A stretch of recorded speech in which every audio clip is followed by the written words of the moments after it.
جبرکو پرلمان دزگاه نونرتیا گله پیوسته جنیزیک و گل بزانه که ده پرلمان ده چه رو ده چاو رو ده و او رودان ده چه خونغال درباست بن جبو جیبجی کرنا وی کاری گلک میکانیزم لبردستان هنه که زانیاریان رادگینن لە ساڵی 1851ەوە پەرتووکخانەی پەرلەمان دامەزراوە. ئەم پەرتووکخانەیە پەرتووکخانەی زانستی کۆمەڵایەتیە. تایبەتە بە یاسا، زانستی سیاسی، بەڵگەکانی پەرلەمان، بەڵگەکانی یەکێتی ئوروپا و بەڵگەکانی نەتەوە یەکگرتووەکان. سوید یەکێکە لە کەم وڵاتانی دنیاکە پەرتووکخانەی پەرلەمان بۆ خەڵک کراوە بێ، واتە هەر کەس دەتوانێت سەردانی پەرتووکخانەی پەرلەمانی سوید بکات و کەڵکی لێوەربگرێ. یا مرۆڤ بخۆ تێوێدا وان توخوازشتەر پێدا دکن یان ژی دریا مەیلێرە مرۆڤ ئینترنێت شوان تشینێ و چاغێش مەرۆر تشینن ئۆدامەرۆ لێ کار دەکەن. چ کتێبی مرۆڤ بخوازش مەرۆر تێنن یانی حتا ڤرتون نەبژیش دەربەی وەلات بن کتێبی کوردی بن عەرەبی بن چ زمانی دیتر بن ئەو پۆش مەرۆر تێنن.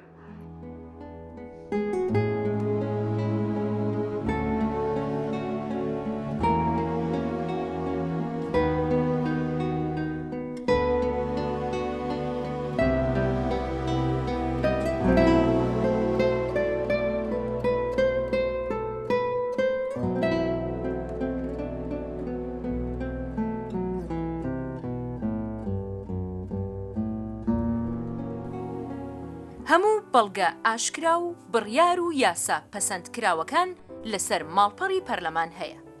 لە ماڵپەڕی پەرلەماندا ناوی هەموو ئەندام پەرلەمان، تەلەفۆن و مایلی ئەوان هەیە، سەر بە کام حیزبن و لە کام لیژنەی پەرلەماندان. لەگەڵ ئەوەشدا دەتوانرێت بزانرێکە هەر کام لە ئەندام پەرلەمانەکان لە کاتی دەنگداندا چۆن دەنگیان داوە. ناغروکا مالپارا پرلمان سویده به 22 زمانان هاتیه آمده کرن. کردی یک جوان زمانان و بزاروه کرمانجی و سورانی مروف دکاره ناغروکا مالپارا پرلمان بخوینه.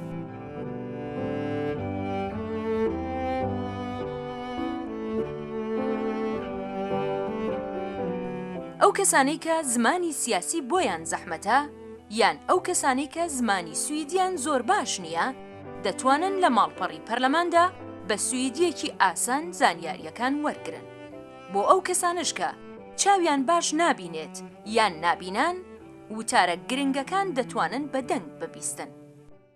Motion 2002-2003 U273 Situationen i norra Iraks/irakiska Kurdistan. Motion 2002-2003 U273 یەکەکش ئەو ئەشکەر بوونا بریارە یان ئەشکەرەکردنا ئەو کەسێن کاری حکوومەتێ بدەستێوانە یا کاری دەستگەهێن سیاسی بدەستوانە یان دەستگەی حکوومەتێ بدەستوانە ئەوێک هەر تشتێک دوێ بەکری بێ غەیری ئەو تشتێ نەهێنی گەمە بەحس کرد بەکریبووناوە یانێ ئانا توکارە دەرباس بێ سەر هەر ئەندامێکی پەرلەمان توکارە دریا ئینترنێت ناس بکرد چەند دانوستاندنادە بەشدار بوویە چەند جڤینات بەشدار بوویە چەند دەنگدانادە بەشدار بوویە چ قەسی لەگەل پارتیاخوا لەگەلوانە چ قەسی دژی پارتیاخوایە هەندێک پرۆتۆکۆلێ دێ ئاخافتنی وی چنن لەسەر هەر تشتی یعنی ئێوێ ساڵێک گشتی گشت قەیتکردیە و بەکریە هەر کەس کارێ شێ بگرێ بێت چ گوتی ینی ئەوەژی مهمە عالی سیاسیش بەر نەک ئەس دەنگدانێ بشکلێکی بدەم ئەس ئاخافتنی خۆی هەندێک پەرلەمان بشکلێکی بم و دەربەوێ تشتێکی دیتر بێش ینی ئەو بەکریبوونە کاری سیاسی بەکریبوونە دەرخستنە بیر و باوەرە شخص و حکوومەتی گلێکی مهمە و ئەوەژی هەر کەس کارەوەی تشتیانێ قەناعاتامدا ئەوەژی سەبەبێکی ڕێ لێ دیگرێک ئینسان دەرەوا بکە ڕێ لێ دیگرێک ئینسان دیعات شتێکی بک و گنەولۆ بێ ڕێ لێ دیگرێک مەسەلەن بێژ مولۆ گوتیە فەتگەرن بێت ئەوە نەولۆ نەگوتیتە بەعکسی وێ گوتی ئەوە گەلێکی مهمەش بۆ کاری دیموکراتیش بۆ بەهێزکردنە کاری دیموکراتیش بۆ بەهێزکردنە ڕاستی گوتنێ بۆ بەهێزکردنە مافێ مرۆڤ بۆ ئەو کەسانش کە گوێیان گرانە یان هیچ نابیستن زمانی ئاماژە بۆ ئەوان هەیە. Herr talman! ärade ledamöter av Sveriges riksdag. I år är det 40 år sedan jag tillträdde som Sveriges statschef.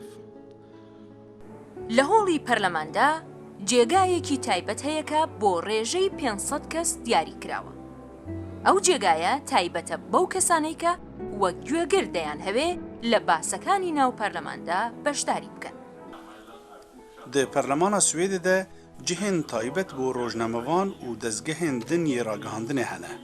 Lê di hindir hola perlemanê de tenê kamerayên perlemanê bûyeran tomar dikin û diweşînin. Diriya weşanên zindî yên televizyona perlemanê re xelk dikare heman gotûbêj bişopîne. Çi diriya televizyonê re û çi jî diriya kompyûteran re.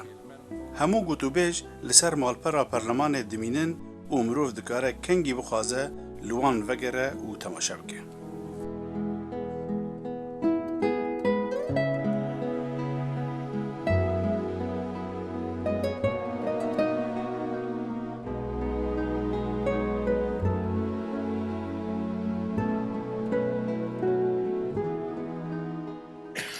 Första frågeställare idag är Ylva Johansson, S. Varsågod.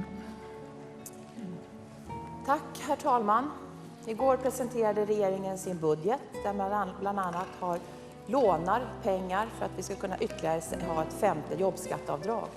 Effekten av jobbskatteavdrag på jobbpolitiken är mycket ifrågasatt. لە پەرلەماندا لێپرسینی کراوە هەیە. ساڵانە نزیکەی 40 لێپرسینی کراوە بەڕێوە دەچێت. هەموو پێنجشەممەیەک کاتژمێر 2 پاشنیوەڕۆ 5 وەزیر دێنە ناو پەرلەمان. بەڵام ئاگادار نین لەوەی کە چ پرسیارگەلێکیان لێ دەکرێت. هەر مانگە جارێکیش سەرۆک وەزیر لەوێ بەشدار دەبێت و پرسیاری ئازادی لێ دەکرێت. زۆر جاران ڕووی داوەکە گوێگران و بینەرانی ناو هۆڵەکە بە شێوەی نووسراوە پرسیارەکانیان ئاراستەی وەزیرەکان کردووە. ئەو لێپرسینە کراوانە لە نێو لیژنەی پارلەمانیشدا هەیە بۆ ئەوەی کە ئەندام پەرلەمانەکان زیاتر و ورتر زانیاری وەرگن و زانیاریەکانی خۆشیان دەوڵەمەندتر بکەن. هەر لەبەر ئەوەشەکە لیژنەکانی پەرلەمان ئەو پسپۆڕ و دەستگا و ڕێخستنانەی کە پەیوەندیان بە بابەتێکەوە هەیە بانگ دەکەنە ناو لیژنەی پەرلەمانی و لە کۆبوونەوەیەکی کراوەدا وەڵامی پرسیاری پەرلەمانتاران دەدەنەوە. دوو شێوە هەنن دوو ڕێ هەننش بۆ ئەو پرسێن ڤەکری و یانجی پرسێن شوەزیرە. یعنی هەر ڕۆژێ پێنجشەممە مەسەلەن وەزیر تێ هەندێک پەرلەمان ئەندامێ پەرلەمان پرسی خۆ دکەژی پرسێ ڤەکری توکارش ئەندامی حکوومەتێ بژی ئەندامی پارتێک حکوومەتی بێ ئەندامێکی ئۆپۆزیسیۆن بێ لێ پێشەنۆر ددن ئۆپۆزیسیۆن پرسی خۆ دکن و ئەوانە ئەو هەر ڕۆژێ پێنجشەممە ئەو پرسەیە مەهەیە جارێکی نزیکی جارێکی سەرۆک وەزیرتی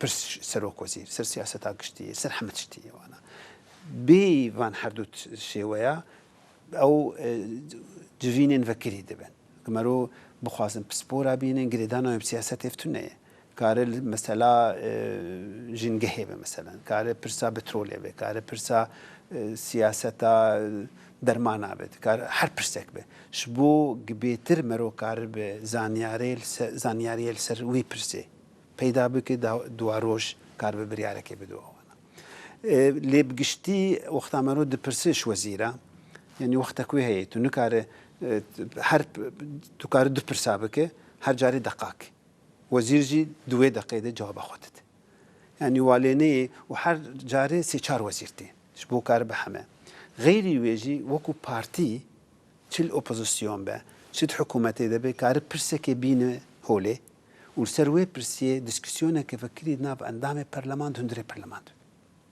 ew wexta dibe bi navê pirsên taybetî ji partîkî li ser her tiştî tu kar bike tu kar li ser siyaseta derve bike tu kar li ser siyaseta hundir bike tu kar li ser leşkera bike tu kar li ser korupsiyonê û tiştê dîtir bike tu kar li ser internet çi tiştê tu bixwaz her partîk mafê wê heye dawa pirseke taybetî lê diskusyon hundirê perleman dibe لەبەرەوەی کە ئەندام پەرلەمانەکان بتوانن وەڵامی پێویست بۆ بابەتە گرنگەکان وەرگرن پەیوەندی لەگەڵ لێکۆڵێنەر و دەستگا زانستیەکان دەگرن تا لە پەیوەندی لەگەڵ پێشکەوتنی تکنیکی نوێدا شارەزا بن و زانیاری لەسەر شێوەی پێشکەوتنی کۆمەلگا و کێشەکانی داهاتوو لە پسپۆران وەرگرن.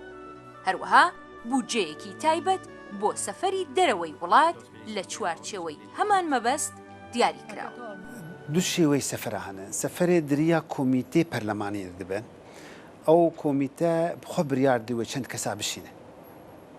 10 کەساوی بشین و 5 کەسا بشینن و هەر پارتیکێکی بشینن یا وەش پارتی مەزن بشینن کۆمیتە بخۆ بریار دێ یعنی ئەو لژنا پەرلەمانی بخۆ بریارێ دێ ئەو تەکالیفی گشت سەر وێ لژنەیە لێ غەیری وێ هەر ئەندامێکی پەرلەمان 5,000 کرۆن شێردانینش بۆ وان 4 ساڵە تو بخوا لێکۆلینیەکێ بکە تو بخۆ سەفەرەکێ بکە یانژی داوەتەکشتەر بێ گرێداناوێ بتەڤ هەبێ بکارێتی پەرلەمانی هەبێ یاژی تو نەبێت تو بخۆت خواست شتێکی فێر بۆ ئەوانە ئەو دوێ شووان 5,000 دەرە لێ دوێت بشینش سەرۆکەتیا پەرلەمانرە تو بێژی مەسەرەن داوەتەکش کوردستان شمر هاتیە فلان ڕۆژەیە پرۆگرامێوێ ئەڤە ئەزێ 3 ڕۆژا بمێنم یا ئەزێ 5 ڕۆژا بمێنم وەقەس ڕۆژە زل هوتێل بم تەکالیفێوێ تەقریبی وەقەسە ئەس دخوازم وێست پێندیۆم کاربینە ئەو شووی 40,000 5,000 بکاربێنم ئەزوێ داخوازاخۆت شینم سەرۆکەتیا پەرلەمانرە ئەوژی بریارە لەسەر ناگەرگۆ وە چاغش خۆ هەمت شتێمە دوندرێ پەرلەماندەیە ئەو مەکتەبا سەفریات بیرۆوە سەفەرێ ژمەرۆ بلێتی حەجز دکوەوە دوان ڕۆژات دەروت پشتی بەدگەرێ تو راپۆرا خۆت نووسینە ئەس چوومە 4 ڕۆژە مامە پەیوەندی گۆر پرۆگرامێ فلان تشتی کردیە نابژی ڕۆژێکێمی 8 ساعتا بە ئەکتیڤیتێتێتە چالاکیێتە دوێ سەفەرهانێت لێ هەر کەسێک ئەس ئازامە ینی ئەو 5,000 دوان 4 ساڵادە ئەس کوی دە بخوازم هەرە مەسکارم هەر سەفەرێ مە گشت سەر حسابێ پەرلەمان ئۆدێ ددنمەرۆ سەکرتێرەیە نظام چییە دانوستەندن وڵاتی دیتر سەفەرێ وڵاتی دیتر جانا مەسەن ساڵێ دوو جارە ئەندامێ پەرلەمان کۆم دەبن هەفتوش هەر وڵاتێکی چەند ئەندامێ پەرلەمان دچنەوە ئەوانە دیتر هەر پارتێک بخۆ بریار دەدە مثلەن بنسبەت ئاهەری گرنگ ئەس خوازم وێژم کۆمیتەیەک هەیە هەندێک پەرلەمان دەشێت بژین کۆمیتەیە پشتگیریە لە مافێ مرۆڤە مافێ مرۆڤ ینی وەکو کورجی هەلبەت مهمە مثلا مافێ مرۆڤ و ئەوە یەک دو وەختە مرۆڤ سەفەری دەرفە دەکێ پۆرێ مرەشە هەلبەت سپی بووی هێدی 2% دەدی زانن پێست نە سوێدێمە تو بەسڵش کوی دەکەی مرۆڤ بش کوردستانە یعنی دیسکسیۆنێکی دیترتینە پیش کوردستانە چارپەرچێ کوردستان و مرۆڤ شوان شەرح دەکەی فێداوێتێ دەی